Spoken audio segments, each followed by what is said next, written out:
600 ಗಿಡಕ್ಕೆ ಎಷ್ಟು ಇಳುವರಿ ಬರುತ್ತೆ? ಒಂದ್ ಮರಕ್ಕೆ ನಾರ್ಮಲ್ ಆಗಿ ಎಷ್ಟು ಕೆಜಿ ಬರುತ್ತೆ? ಹಸಿ ಬಗ್ಗೆ ಮಾತಾಡೋಣ. ಒಂದು 15 ಕೆಜಿ 20 ಕೆಜಿ ಬರ್ಬೋದು. 15 ಕೆಜಿ 20 ಕೆಜಿ. ಇದು 20 ಕೆಜಿ ಇಂಟು 600 ಮರ, ಒಂದು ಎಕರೆಗೆ ಎಷ್ಟು ಕ್ವಿಂಟಲ್ ಇಳುವರಿ ಬರುತ್ತೆ? ಕ್ವಿಂಟಲ್ ಒಂದು 100 ಕ್ವಿಂಟಲ್ 100 ಕ್ವಿಂಟಲ್ ಬರುತ್ತೆ. ಇವತ್ತಿನ ಪ್ರೆಸೆಂಟ್ ರೇಟ್ 60 ರೂಪಾಯಿ ಇದೆ. 61 6 ಲಕ್ಷ ರೂಪಾಯಿ ಒಂದು ಎಕರೆಗೆ.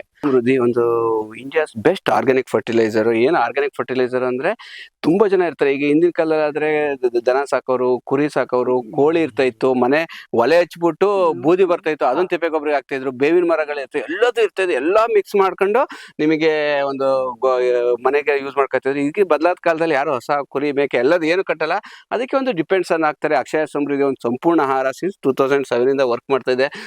ಸಾರ್ ಜೊತೆ ಇದೀವಿ, ನೋಡ್ಬೋದು. ಇಲ್ಲೊಂದು ಅಡಿಕೆ ತೋಟ ಅದ್ಭುತವಾಗಿದೆ. ಮತ್ತೆ ಏನಕ್ಕೆ ಅಂತ ಕೇಳಕ್ ಹೋಗ್ಬೇಡಿ, ಕಳೆ ಗಿಳೆ ಎಲ್ಲ ಇದೆ ಅಂತ ಹೇಳಿ. ಇವರೊಂದು ಆರ್ಗ್ಯಾನಿಕ್ ಫಾರ್ಮಿಂಗ್ ಮಾಡೋದು, ಯಾವುದೇ ಕೆಮಿಕಲ್ ನ ಇದೆ ಹೊಡೆಯಲ್ಲ, ಇದಕ್ಕೆ ಭೂಮಿಗೆ ಟಚ್ ಮಾಡಲ್ಲ. ಆದ್ರೂ ಅದ್ಭುತವಾಗಿ ಇಳುವರಿ ಬಂದಿದೆ. ಸರ್ ಹತ್ರ ಮಾತಾಡೋಣ.